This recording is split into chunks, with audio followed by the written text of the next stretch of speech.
नमस्कार दोस्तों, स्वागत है फिर से मेरे YouTube चैनल पर एक नए वीडियो के साथ। तो दोस्तों, अपना पिछला वीडियो था आरपीएससी फर्स्ट ग्रेड जो अभी अभी जीके का एग्जाम हुआ था, उसमें जो डाउट वाले प्रश्न थे उनके मैंने उत्तर आपके सामने प्रमाणिक पुस्तकों से रखे थे। जिसके बाद आपने कमेंट की, मैंने भी आपसे बोला था कि कमेंट कर देना अगर आपको कोई डाउट वाले लगे, तो आपने भी खूब कमेंट किए कि ये वाले प्रश्न इनके ये आंसर होना चाहिए, ये आंसर होना चाहिए। तो उन्हीं को ध्यान में रखते हुए मैंने ये वीडियो बनाया और जो प्रमाणिक पुस्तकें थी, जो मुझे प्रमाणिक पुस्तकों से उत्तर मिले, वो मैंने आपके सामने इस वीडियो के माध्यम से पेश किया है। और वीडियो को अंत तक जरूर देखना। और एक दो चीजें और दोस्तों ध्यान से सुना आप, जैसा कि आप अभी मान रहे हो कि कोचिंग वाले ने ये आंसर मान लिया, आपको ये लग रहा है अब हम क्या करें, कोचिंग वाले ये मान लिए, तो कोचिंग वाले मान रहे हैं, आरपीएससी ने थोड़ी माना है। कोचिंग वाले ने ये मान लिया तो वो कोचिंग वाले मान रहे हैं। आरपीएससी जो मानेगी वही सत्य होगा। और कोचिंग वालों से हमेशा एक रिकॉर्ड रहा है, आरपीएससी की जो आंसर कहती है 5 से 6 क्वेश्चन अलग ही मिलेंगे उनके आंसर। इसलिए आप अभी अपना संयम मत खोइए, आराम से देखिए इसको। और एक चीज और, अगर फर्स्ट ग्रेड का पेपर हो चुका है, सब्जेक्ट हो चुका है, तो अब इसको छोड़ दीजिए। आप एक बार आंसर किया है तब तक इधर उधर मत भागिए। अभी सेकंड ग्रेड का एग्जाम होना बाकी है, रीट का एग्जाम होना बाकी है। अपना 100% एफर्ट आप उसमें लगाइए, इसको छोड़ दीजिए एक बार आप। ये तो मैं बता रहा हूँ, कोचिंग वाले बता रहे हैं और आप ढूंढ रहे हैं, लेकिन आरपीएससी ने अभी तक कुछ नहीं बताया। इसलिए जब तक आरपीएससी का आंसर की नहीं आ जाती तब तक आप धैर्य रखिए। आरपीएससी के आंसर की आने के बाद अगर कोई क्वेश्चन अलग हुआ और हमारी प्रमाणिक पुस्तकों में उसका अलग आंसर हुआ, तो हम आपके सामने पेश कर देंगे प्रमाणिक पुस्तकें, उनकी पीडीएफ जो भी चाहिए, एकदम बिल्कुल फ्री, कोई चार्ज नहीं होगा, उस टाइम फ्री प्रोवाइड करवाएंगे आपको। लेकिन तब तक आप संयम रखिए, सेकंड ग्रेड और रीट की तैयारी कीजिए। यहाँ नहीं हुआ तो वहाँ हो जाएगा, वहाँ नहीं हुआ तो यहाँ आपका निश्चित सिलेक्शन हो जाएगा। अगर आपने मेहनत की है वो खराब कभी नहीं जाएगी, वो ज़रूर काम आएगी आपके। तो आइए वीडियो की शुरुआत करते हैं। वीडियो अच्छा लगे तो लाइक कर देना, कमेंट कर देना, अच्छा नहीं लगे तो डिसलाइक कर देना। आइए शुरुआत करते हैं इस पहले क्वेश्चन के साथ। पहला क्वेश्चन है कि रणकपुर के मंदिर में की गई विशिष्ट तक्षण कला की निम्नलिखित में से कौन सी विशेषता है।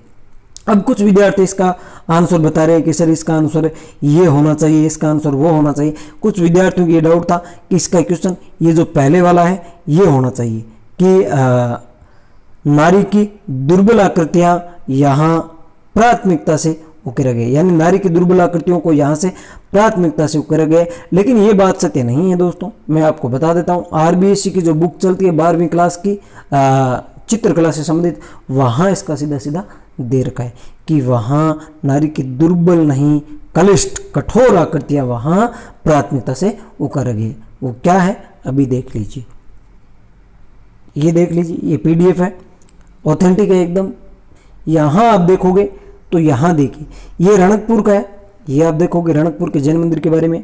यहाँ नारियों के बारे में विशेष तौर से यहाँ देखिए कि यहाँ वानर किन्नर नृत्यांगना का रूप प्रदान के नारी आकृतियों में विभिन्न भाव भगवान शारीरिक मुद्राओं में अद्भुत मनोहारी अंकन है। लेकिन जो चीज़ वहाँ दे रखी है वो ऊपर देखिए, यहाँ देखिए आप, ये देखिए इस मंदिर की मूर्ति कला में नारी की कलिष्ठ, ना कि दुर्बल, कलिष्ठ मुद्राओं का अंकन किया गया जो अति रंजनापूर्ण प्रतीत होता है। ये बात वहां गलत दे रखी थी, ये इसका सही आंसर। अब कुछ को डाउट होगा तो आपका डाउट क्लियर हो गया होगा। ये आरबीएससी की बुक से, 12वीं क्लास की जो बुक है वहां से मैंने ये पेज लिया है। तो सीधी सी बात है, यहाँ कलिष्ठ है ना कि दुर्बल। और कहीं पर भी ये चीज नहीं बताई गई है कि यहाँ अस्त्र शस्त्रों का अंकन किया गया, ये बात भी नहीं है। कुछ विद्यार्थी का ये भी था, ये तो यहाँ मिल जाएगी, नारी प्रतिमा सूक्ष्म तक्षण कला मुद्रा, बेहतरीन पुष्प आकृतियाँ, यहाँ इस पीडीएफ में ये सब बातें दे रखी, आप देख लेना इस वीडियो। लेकिन जो बात गलत थी वो यहाँ तक कलिष्ठ मुद्राओं का अंकन है, जबकि अपने क्वेश्चन में दे रखा था दुर्बल मुद्राओं का अभिनय का अंकन, लेकिन यहाँ दुर्बल नहीं कलिष्ठ था। ये इसका राइट आंसर था। तो आपको डाउट क्लियर हो गया होगा। नेक्स्ट क्वेश्चन की अगर हम बात करें तो अगला क्वेश्चन है कि हाँ, कुछ विद्यार्थी इस पर भी बता रहे थे कि ये जो 30 जून है वो तारीख गलत दी हुई है। अभी देख लेते हैं। 1857 के प्रथम स्वतंत्रता संग्राम में लखनऊ के विषय में निम्न तथ्य में से कौन सा असत्य है। असत्य की बात कर रहे हैं। पराजित अंग्रेजों ने आत्मरक्षा के लिए बेगम हजरत महल को राजमहल में शरण ली। पराजित अंग्रेजों ने आत्मरक्षा के लिए हजरत महल के राजमहल में शरण ली। बिल्कुल नहीं, ये बात गलत है। आगे देख लेते हैं। लखनऊ में इसकी शुरुआत 30 मई 1857 को हुई थी। बिल्कुल हुई थी। अगस्त 1857 के प्रारंभ ब्रिटिश कदर को लखनऊ वली घोषित किया गया था। ये भी सही है। 30 जून 1857 को चिन्हट के युद्ध में अंग्रेज पराजित हुए। कुछ विद्यार्थियों का कहना है कि ये 4 जून की बात है, लेकिन ये 4 जून की नहीं है, ये 30 जून की है। क्यों है ये देख लीजिए। यहाँ देखिए पहली बात है, लखनऊ में विद्रोह कब हुआ? 30 मई को। यहाँ आप देखोगे ये रहा, लखनऊ में विद्रोह की शुरुआत कब हुई थी? 30 मई 1857। बिल्कुल सही बात है। दूसरा, चिन्हट के युद्ध में अंग्रेजों की हार कब हुई? 30 जून को। ये रहा 30 जून। और ये जो पेज है वो एनसीईआरटी बुक का है, प्रमाणिक पुस्तक है ये एनसीईआरटी की, भारत सरकार की पुस्तक है, इसमें कोई डाउट नहीं है। तो 30 जून को चिन्हट के युद्ध में क्या हुई थी? अंग्रेजों की हार हुई थी। और यही बात यहाँ पर देखिए, 30 जून 1857 के चिन्हट के युद्ध में अंग्रेज पराजित हुए या हार हुई, एक ही बात है। तो ये भी आपको डाउट क्लियर हो गया होगा। ये रहा 2 नंबर आपका डाउट का क्वेश्चन। उसके बाद नेक्स्ट क्वेश्चन की बात करें तो अगला क्वेश्चन है, हाँ इसमें हालांकि उतना इश्यू नहीं है, फिर भी देख लेते हैं कि गुप्त वास्तुकला के संदर्भ में गलत कथन को चुनिए। कौन सा कथन गलत है? मैंने आपको पिछले वीडियो में ये बता दिए थे, ये सारे बताए थे कि एरण के विष्णु मंदिर, भूमरा का मंदिर, विष्णु मंदिर में होकर ये कौन सा मंदिर है? शिव। इसका मैंने ऑथेंटिक प्रूफ आपको दिया था। एक बात, नाचना कुठार का पार्वती मंदिर चैत्य शैली पर बना हुआ है। कुछ विद्यार्थियों का कहना था ये चैत्य शैली न होकर कौन सी शैली है? नागर शैली है। आइए इसका भी हम देख लेते हैं। हालांकि ये चैत्य शैली का न होकर कुछ पुस्तक में, काफ़ी प्राचीन पुस्तकें हैं जो विश्वविद्यालय द्वारा प्रकाशित है, वहाँ इसका नागर शैली दे रखा है। विद्यार्थियों की बात सही है, लेकिन ये उतना बड़ा इश्यू नहीं है क्योंकि ये मिश्रित रूप में मिलती है ये नाचना कुठार पार्वती का। लेकिन फिर भी मैं आपको एक प्रूफ के रूप में दे देता हूँ, वो आप यहाँ देख सकते हो। पहली बात तो ये देखिए कि ये है नागर कला। कौन सी? नागर शैली। यहाँ देखिए, संभवतः है नागर शैली के वे मंदिर हैं जो गुप्त वर्गाकार मंदिर के हैं। इसमें नाचना कुठार के, पार्वती मंदिर, भूमरा के, महाराष्ट्र मंदिर की गणना है। ये यहाँ पर देख सकते हो नागर शैली में बना हुआ है। कौन सा मंदिर? पार्वती मंदिर, नाचना कुठार गांव का। ये किस शैली का है? नागर शैली का है। ये नागर शैली दे रखा है। बाकी देखते हैं आरपीएस इसका क्या आंसर मानती है, लेकिन मुझे इसका लगता नहीं है कि यहाँ कोई इतना बड़ा इश्यू होगा क्योंकि ये मिश्रित रूप में मिलता है। चैत्य वैसे बौद्ध शैली वहाँ मिलती है, लेकिन इसमें दे रखा है। देखते हैं फिर भी आरपीएस क्या मानती है। अगर आपको ऑथेंटिक प्रूफ की ज़रूरत पड़ी, अभी कोई ज़रूरत नहीं है, अभी लेने की भी ज़रूरत नहीं है। जब आंसर की आ जाएगी, वो प्रूफ मांगेगी, उस टाइम आप कमेंट कर देना, यहाँ पर आके आपको दे दिया जाएगा। अपना टेलीग्राम चैनल ज्वाइन कर लेना, वहाँ आपको पीडीएफ प्रोवाइड करवा दी जाएगी। अगर बात भूमरा के मंदिर की बात की जाए तो ये विष्णु नायक, ये क्या है? शिव है। ये बात मैं पिछले वीडियो में आपको बता चुका हूँ। ये देखिए भूमरा का शिव मंदिर, यहाँ आप देख सकते हो। उसके बाद आगे हम बात करें, नेक्स्ट क्वेश्चन था, हाँ ये काफ़ी डाउट वाला क्वेश्चन है। कई विद्यार्थियों के अलग अलग आंसर बता रहे, कोचिंग वाले अलग अलग, इसलिए विद्यार्थियों का तो माइंड ही खराब हो गया है कि किसका सही माने और किसका सही नहीं माने। मैं फिर कह देता हूँ, किसी का सही नहीं मानना है। आरपीएससी जो आंसर की मानेगी वहाँ आपको सही मानना है। अगर वहाँ ऑथेंटिक प्रूफ की ज़रूरत पड़ी, मैं प्रोवाइड आपको करवा दूंगा। इसका आंसर कोचिंग वाले मान रहे हैं झालावाड़। वैसे उनकी बात सही भी है क्योंकि हरिमोहन सक्सेना एक भल्लाजी की बुक चलती है, एनसीईआरटी की बुक है, वहाँ ये दे रखा है क्योंकि ये 90 सेंटीमीटर जो है वहाँ से है। क्यों है ये देख लीजिए। मैं आपके सामने कुछ मैप पेश कर रहा हूँ। ये देखिए राजस्थान और संवर्षा रेखा विधि, यहाँ आप देखोगे तो ये देखिए, ये जो 80 वाला है, यहाँ देखिए, ये यहाँ 80 ऐसे गुजरता है। ये यहाँ बूंदी का कुछ क्षेत्र भी आता है इसमें, जबकि जो 90 डिग्री वाला है, ये देखिए 90 सेंटीमीटर संवर्षा रेखा वाला, ये यहाँ से जाएगा, ये ये यहाँ झालावाड़ है, झालावाड़ से गुजरता है, तो ये बात सही है कि इसका आंसर झालावाड़ है, लेकिन कुछ बूंदीमान। उसके अलावा एक दो पीडीएफ और बता देता हूँ। यहाँ देख सकते हो आप, ये रहा, यहाँ क्या है, ये 90 वाला है, 90 वाला यहाँ से गुजर रहा है, ये 75 वाला है यहाँ से आ रहा है, और यहीं पर 80 से ये यहाँ बूंदी से गुजरेगा, ये बूंदी रही, यहाँ से गुजरेगा ये बूंदी से संवर्ष रेखा। लेकिन झालावाड़ है वो 90 वाला है, ये झालावाड़ 90 सेंटीमीटर संवर्ष रेखा वाला है। उसके अलावा ये और देखिए एक ये और है, यहाँ वर्षा वितरण राजस्थान में, यहाँ ये देखिए ये 90 वाला फिर यहाँ से गुजर रहा है, जबकि यहाँ ये कम दिख रहा है, ये 80 वाला यहाँ से गुजर रहा है, तो ये बूंदी वाला क्षेत्र बीच में आता है। कुछ बूंदी मान रहे थे, तो ये बूंदी वाला नहीं है। यहाँ बांसवाड़ा, डूंगरपुर, बांसवाड़ा, प्रतापगढ़, चित्तौड़गढ़, बूंदी, यहाँ से ये क्षेत्र गुजरता है।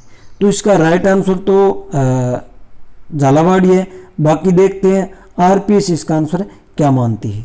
कुछ एक बूंदी भी, हालांकि कई जगह बूंदी में भी दे रखा है और नेट पर भी बूंदी दे रखा है कि 80 सेंटीमीटर संवर्ष रेखा वाला, जिसमें ये जिले आते हैं, हड़ौती वाले दे रखे हैं, बूंदी है ही नहीं उसमें। तो वैसे देखते हैं क्या होता है। बाकी हरिमोहन सक्सेना भल्लाजी की जो बुक है वहाँ ये बूंदी न होकर झालावाड़ वाला है, बूंदी 80 सेंटीमीटर संवर्ष रेखा से ही गुजरता है, वहाँ से ये गुजरती है बूंदी के अंदर से। बाकी देखते हैं आरपीएससी क्या मानती है, तब तक वेट करिए आप आरपीएससी के आंसर की आने तक। उसके बाद आगे देखें तो नेक्स्ट है, ये देखिए, निम्नलिखित में से कौन सा पुरातात्विक स्थल आहड़ संस्कृति से संबंधित नहीं है। इसमें एक क्लियर मैं कर देता हूं दोस्तों। सबसे पहली बात तो इसका आंसर बरोबर माना है, वैसे सही भी माना है, लेकिन कुछ विद्यार्थी इसमें कह रहे हैं कि ये पिंड है जो क्षेत्र नहीं है। हालांकि मैं एक बात क्लियर कर देता हूँ, मुझे जो मेरे पास प्रमाणिक पुस्तकें थी उसमें मुझे नहीं मिला, और अभी जो कुछ एक पुस्तकें और है मेरे पास, अभी स्कूल की छुट्टियां हो रखी है तो वहाँ स्कूल में रखी हुई है मेरे, तो जब स्कूल स्टार्ट हो जाएगी तो जाएंगे, तो अगर उसमें मिली तो आपको वो प्रोवाइड करवा दूंगा। लेकिन ये वाला तो आपके सामने पेश है, देख सकते हो आप। ये देखिए राजस्थान में जो सभ्यता है उसमें आप यहाँ देखोगे बरोर, ये गंगानगर में है, ना कि आहड़ से संबंधित है। उदयपुर क्षेत्र में ये नहीं है, ये गंगानगर से संबंधित है। लेकिन ये पिंड वाला मैं फिर बता देता हूँ आपको, अभी मेरे पास इसकी प्रमाणिक पुस्तक उपलब्ध नहीं है, इसका मैटर, इससे संबंधित कोई चीज़ें, और अभी स्कूल स्टार्ट हो जाएगी तो स्कूल वहाँ जाएंगे पढ़ाने, तब वहाँ मिलेगा तो आपको उपलब्ध करवा दूंगा। उसके बाद नेक्स्ट क्वेश्चन है, हाँ एक क्वेश्चन है, ये भी कुछ विद्यार्थियों के डाउट था, ये भी देख लेते हैं। निम्नलिखित में से कौन सा कथन सही नहीं है। राजस्थान के उत्तरी पूर्व में हरियाणा और पंजाब है, ये बिल्कुल सही बात है, ये है बिल्कुल सही है। राजस्थान इटली, नॉर्वे, इंग्लैंड जैसे देशों से अधिक क्षेत्रीय विस्तार रखता है। एक बार इसको छोड़ते हैं, करे राजस्थान सही है। राजस्थान गुणतटीय पश्चिमी, ये पश्चिमी ना होकर पूर्वी है, इसका मतलब ये बात तो गलत है। अब कुछ विद्यार्थी कह रहे ये भी गलत है, लेकिन उससे पहले, हालांकि नॉर्वे का मैं बताऊंगा, पहले इंग्लैंड वाला देख लेते हैं। इंग्लैंड का दिया हुआ है, एनसीईआरटी की बुक है, यहाँ आप देखोगे कि जापान से थोड़ा बड़ा और ग्रेट ब्रिटेन, यानी ये इंग्लैंड की बात कर रहा है, ग्रेट ब्रिटेन से 1.5 गुना बड़ा है। अब बात रही नॉर्वे की, विद्यार्थियों ने निश्चित तौर से नेट पर सर्च किया है, वहाँ आपको मिलेगा कि जो नॉर्वे का क्षेत्रफल है वो, 1 मिनट इसको मिटा देता हूँ, 1 मिनट इसको मिटा देता हूँ मैं। हाँ अब देखिए, वहाँ विद्यार्थी ने निश्चित तौर से नेट पर सर्च किया, वहाँ आपको मिलेगा 3,85,207 वर्ग किलोमीटर, जबकि राजस्थान का तो 3,42,000 ही है। इसका मतलब नॉर्वे का राजस्थान से ज़्यादा है।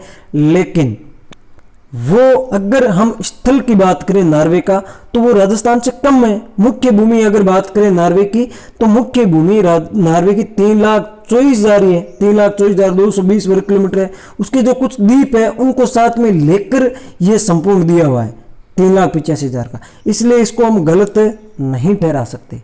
इसलिए एक बार इसको छोड़ देते हैं, ये पश्चिमी ही है इसका। बाकी देखते हैं आरपीएससी इस पर क्या अपना रिएक्शन देती है। उसके बाद नेक्स्ट क्वेश्चन की अगर हम बात करें तो अगला क्वेश्चन ये, हाँ एक क्वेश्चन ये देखिए, निम्नलिखित में से किस परिस्थिति में लोकसभा अध्यक्ष अपना कार्यकाल पूरा करने से पहले अपने पद पर नहीं बना रह सकता। अब अलग अलग कोचिंग वाले अलग अलग बताएंगे, लेकिन मैं एक बात फिर बता देता हूँ। हालांकि ये बात इसमें सभी सही है, सभी माने 1 से लेकर 4 तक, 1 2 3 4, और कुछ बता रहे हैं कि 2 और ये 3 ही होगा, कुछ 2 और 4 बता रहे हैं। लेकिन मैं आपको एक बार फिर बता देता हूँ, इस प्रश्न को एक बार आप छोड़ दीजिए। इसको 1 4 2 4 1 2 3 4 ये मानने वाले कोचिंग वाले हैं, आरपीएससी ने थोड़ी माना है। अभी आरपीएससी मानने के बाद हम देखेंगे कि इसका आंसर क्या रहेगा। अगर आरपीएससी ने 4 ही मान लिए तो ठीक है, अगर नहीं माने तो उस टाइम हम प्रूफ दे देंगे। इस प्रश्न को एक बार आप छोड़ दीजिए। अब बात करें कि आप इन प्रश्नों को लेकर इतना माथापच्ची मत कीजिए। अलग अलग कोचिंगों में जाने की आपको ज़रूरत नहीं है कि कोई कोचिंग वाला क्या कह रहा है, कोई क्या कह रहा है। सब व्यूज के चक्कर में कुछ भी बता देते हैं, इसलिए आप एक बार धैर्य रखिए, आरपीएससी के आंसर क्या आने दीजिए, उससे मिलान करिए। उसके बाद उन्होंने क्या प्रश्न माना है, आप ऑथेंटिक प्रूफ मांग रहे हो कि इसका कौन सा प्रूफ होगा। कोचिंग वाले ने बताया, आरपीएससी ने थोड़ी बताया इसका आंसर। अभी आप प्रूफ मांगने लगे, कईयों के प्रूफ मांग रहे थे आप, जैसे कि 1857 के क्रांति वाले थे कि प्रूफ दीजिए, तो अभी वहां प्रूफ की जरूरत नहीं है। वो तो कोचिंग वाले मान रहे हैं, आरपीएससी ने थोड़ी माना है। वो आरपीएससी मानने के बाद अगर कोई डाउटफुल क्वेश्चन लगा जिसमें ऑथेंटिक प्रूफ की जरूरत पड़ी तो आपको उपलब्ध करवा दिया जाएगा। और एक बार आप इन प्रश्नों को इनको छोड़ दीजिए। सेकंड ग्रेड का एग्जाम होना है अभी, उसकी तैयारी कीजिए।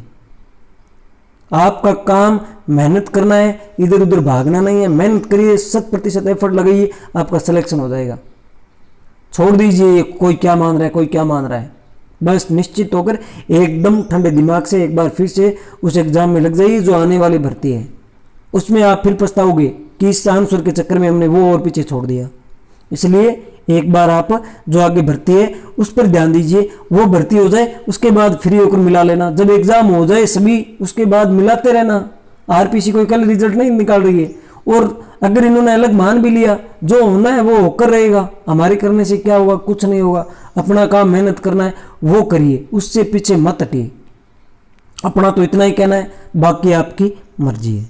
अब एक चीज और, अब 26 वाला जो ग्रुप बी का था उसमें कौन से प्रश्न डाउट वाले हैं वो कमेंट करके आप मुझे बता देना। उसका भी आंसर मैं आपको प्रमाणिक पुस्तकों से उपलब्ध करवा दूंगा। अगर आपको लगा कि ये डाउटफुल है, अगर मेरे पास प्रमाणिक पुस्तक मिली, उसमें आंसर मिला, आपके सामने पेश कर दूंगा।